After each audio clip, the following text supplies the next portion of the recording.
Go in. So you don't feel like if you get money, the best thing to do is to make sure you build your house where it has bunkers, make sure you have ammunition, make sure that you build a bond with a brother or your fellow man next to you where you got sort of like a comrade, somebody you could trust. Right. Trust, weapons, and setting yourself up to fight the beast off is the most important thing you can do with your money. And that's a great point. But for most black people in America, the oppressor has become the favored babysitter. What you mean by that, Zoe? The oppressor is the one we run to for solutions, not knowing, and sometimes in some cases even knowing that they are the ones behind the oppression. There was a time in Bel Air. Black people can't live in Bel Air. I don't care how much money you got. You can't buy property here. Ooh. Right? There was a time it was like that. Oh, it's like that right over off Highland and 3rd. So my point is there used to be a lot more limitations in place where black people couldn't participate even when they had money. But what black people don't realize now, 2015 is right around the corner. We're about to spend $1.1 trillion, and most of that is going outside of our community. I see you, Bobby. I see you. Hold on.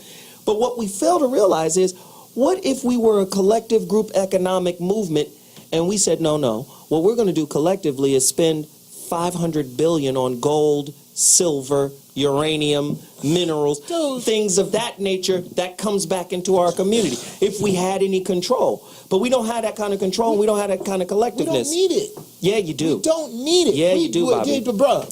No, we don't. Here's where black people miss their opportunity. What if, after Katrina, everybody black got up and moved?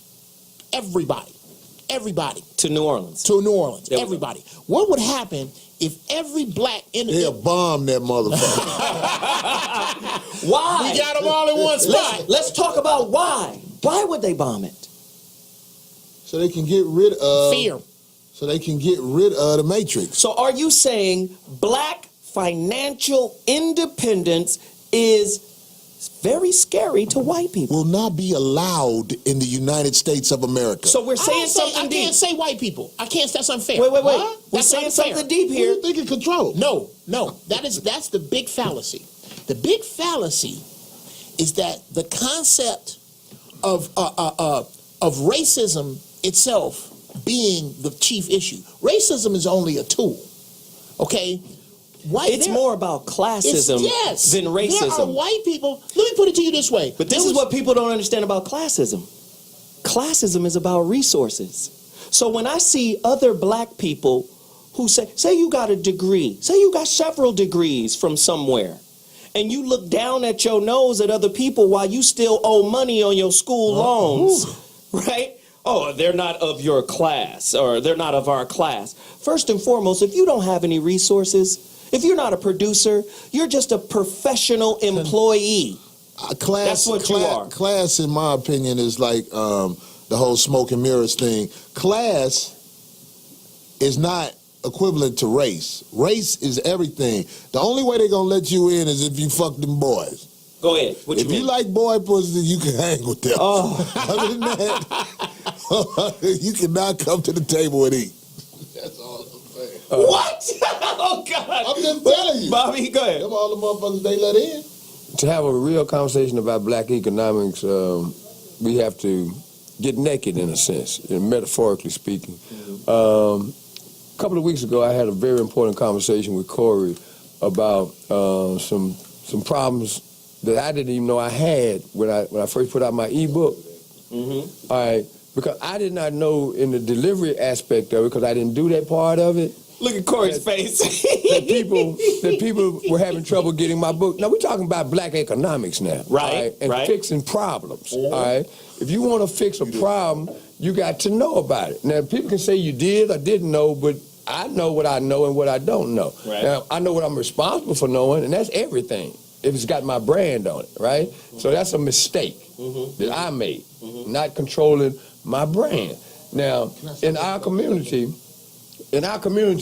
we make a mistake. If we don't fix it or get a chance to fix it, then it perpetuates itself. Oh yeah, you can't never fix it. All right. With the us. goal has to be Right. to restore your brand by any means necessary. So once I figured out that was the case, then I needed to get the message out there to people, look, that has been corrected. Now you got a choice. Either you deal with me on that level after I've made that mistake, or you write me off. Either way, I'm going to either win in a way that it benefits the black economy because we were able to show an example of fixing the problem, or I get eliminated from the equation. And that takes money off the table that I would spend with other folks. That's what I was. I'm sorry. Go ahead. So the point that I'm making is we have to do both things. We have to, first of all, fix problems and be willing to admit that there is a problem, because the folks that could have got in touch with me and told me that was a problem, they told everybody except me. Got it. I just feel like a lot of times, and that's the main reason I was like geek when Zoe brought up this subject. I am not saying that I won't patronize black businesses, but I will say this. I understand what you up against being a black business, and I also need to know who you are as a man before I spend money with you, because if I feel like you will fuck me over, and I have to trust my instincts. That's how I survive in California. I'm from the projects in Chicago. You know what I mean? My instinct is how I eat. If I feel like you're not a stand-up guy, I will not patronize your business. Now, I ain't gonna lie. I know the people at Walmart ain't stand-up motherfuckers. You know what I mean? And I go in there and I patronize their business, because if I come back with that receipt, a lot of times I can get that little bullshit money back, because they ain't even tripping on it. They just take the shit at Walmart when you bring it back and throw it in a basket like it's trash and give you your money back, because they fucking over so many people. They It don't don't care. matter. You can take back shit from That don't make Sears me to right. Walmart. But when you dealing, I'm saying I have dealt with my brothers. A receipt means nothing. They will not honor your receipt. They will tell you that's what it is. So let me say this. Let me say this. What did it say, Corey? And let me say You this. bought the motherfucker. Get the fuck up out of here before I shoot your ass. That's customer service. Hey, man, you didn't send my shit. I don't know nothing about that. So let me say this. Let me say this. Let me tell you what I think the hookup is. There's a liquor store around the corner from where I live. And as is most liquor stores in the hood, they will charge you $7.42 for a can of soda. Oh, yeah. You know, it's always hyped, right? A box of cereal is $15. You know, it's always hyped, right? The cereal ain't got no cognac? So I was very disappointed when I learned that the guy who had owned, it was a Korean, guy who had owned that store, sold it. But when I found out who he sold it to, I understood what the hookup meant for other cultures. This dude sold his liquor store that sent his kids to college. You know how the little Asian dude will become friends with the neighborhood because the neighborhood is always in his store. Even the dudes that be stealing from him, he know them. He know everybody that come through the store. That store put kids through college, bought pieces of property for him, got money in the bank, the whole 9 yards. Guess what? He sold the store to his cousin. That's the hookup. When Jews hook each other up, they don't hook them up with money and loans. They hook them up with opportunity in industry. I disagree with that, but get us Just on the real break. quick, when so we come that's back. why it's so important to only fuck with stand-up motherfuckers, because I believe that his cousin to him was a stand-up guy. Exactly. And one other thing, this is why I tell you to go to blackmastery.com. Get the NLP program. Go to Hip Loose and get some bespoke clothes tailored for you. Go to Ramo Mart and get some tailored clothes for yourself. Go to Pharaonic Designs and do the same thing. Because like the brother said, the bottom floor is business. And if we're not doing business with each other, dude, we're going to keep treading water. You know what I mean? We got to take a quick break. When we come back, more. And here in the Navy, we are all produced here. The sort of encouragement we have received from them is unparalleled. In fact, they have surpassed what we thought they were going to do. Because basically, not the same. effort of this young man. The government has no interest, no other effort. It was conceived, developed, everything by him from scratch. From now on, I am not a technical person. He knows he's not an engineer, but he knows every process here. And I know you are short of time. If we every range of vehicles, we produce commercial vehicles, buses, 14, 20-seaters, 33, 38-seaters, refuse vans, big, small, medium, pickup trucks, SUVs, and all whatnot. But daily, weekly, we keep changing, we keep improving our model. Because it's basically as a result of this can-do attitude that whatever you find there can be replicated here in Nigeria. And since then, no matter the difficulty, no matter what, he has remained resilient with little or no encouragement.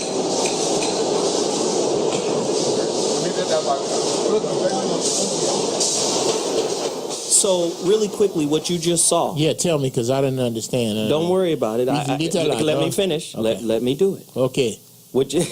What you just saw was the Nigerian car manufacturer. Wow. They're manufacturing their own cars. I want one. So the point that I'm trying to make is black people can't be anything other than consumers if we're not producers. Yes.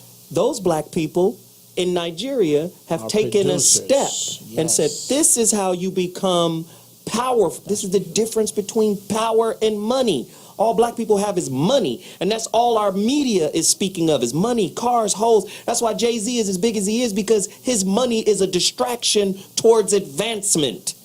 Advancement is about the procurement of power, not the procurement of paper. There's a difference. You see, that's why I have a question for the doc. Please listen to this question, ladies and gentlemen.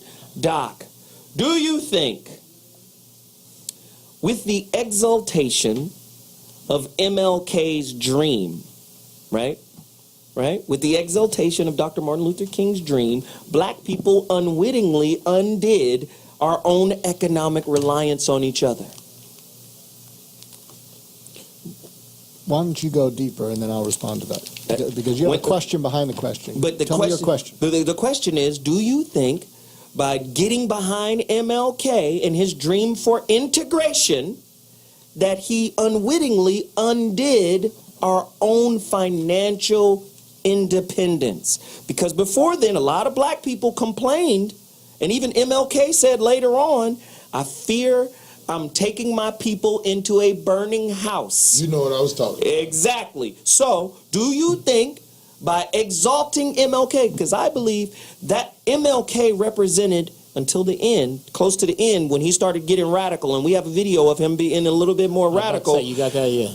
Now, Killed him then. You understand? That's when they had to kill him. That's what they killed him had for. power. Because to me, he represented a type of Negro, Didn't have male to Negro, that they wanted. You have to understand, after slavery, they wanted a type of male Negro.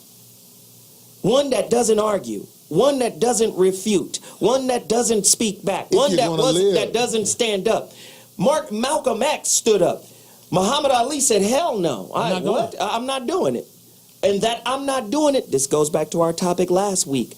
They can turn I'm not doing it into a mental disease. Yeah, and it'll spread. Someone who's charismatic, someone who's intelligent, someone who's argumentative, who will stand up is a narcissist. Hello? Is this a Nigerian car company? Do you understand what I'm saying? I'm asking you, do you think, I'm saying, on the outside looking in, do you think us lifting him up, we lifted ourselves into this kind of financial How peril? much for the one with the power blow darts? Jeff, goddammit, let the man speak. Buy a Nigerian car, goddammit. Let Whitey Locks be ignorant. The power blow darts in the car. Right. I got it. I think the mistake that MLK made towards black people is what he was saying is what he wasn't saying is we need to integrate with them. They need to integrate with us. The problem is they don't want to. And so you don't want to go where you don't want it. So it's interesting because part of my shift, as I get older, this is probably why I'm quiet on the show, I don't want to have to persuade or convince another human being to Thank do you. anything they don't want to. It's too much heavy lifting. What I want to do is find something to be passionate about that will be drawn to everyone. Wow. And in fact, this goes to the next thing. There is a book called Tribal Leadership, and if you ask the CEO of Zappos, Tony Hsieh, okay, so he's Asian, so I guess that's, you pick that apart. But Tony Hsieh, there's probably, I'm sure there is a review of tribal leadership on this book thing. He used it to build Zappos into the powerhouse that it is. And I'll tell you a little bit what tribal leadership is. The authors of it did a study of which companies were successful and which weren't.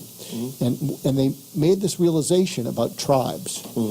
Now, Dave Logan, one of the authors, is a student of rhetoric, so you'd probably like that. Hysterical. Yeah, I got you. But no, but what he said is different tribes, unproductive ones, have different conversations than productive ones. And he noted 5 levels.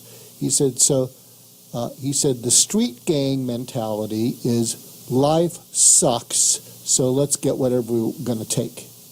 So that's the lowest, that's sort of the criminal element. If you really believe that life sucks and that's all it's going to be, just do and take whatever you can. The next step up is to say, my life sucks. And and there's a difference. If you say my life sucks, it means somewhere out there there's a possibility for a life that's slightly less sucky.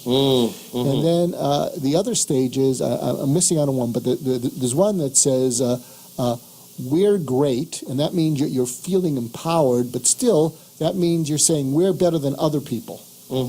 And so what he says is the conversations are different. So if you think about the conversations in a group of people that just totally believe that life sucks and that's all it's ever going to be, what you get into is you just get a lot of ranting, and maybe that's necessary, whatever. But the difference between that and my life sucks is you rant, and then you say, wait a minute, let's pull together and empower ourselves. Okay, maybe our life sucks. What we're talking about earlier is our life sucks. Maybe we can learn from those groups, whether it's the Jews or whatever. They have found a way so that their life doesn't suck. Why don't we learn? Whereas the life sucks is a non-learning, can't teach me anything, just go for spending that money before I save it.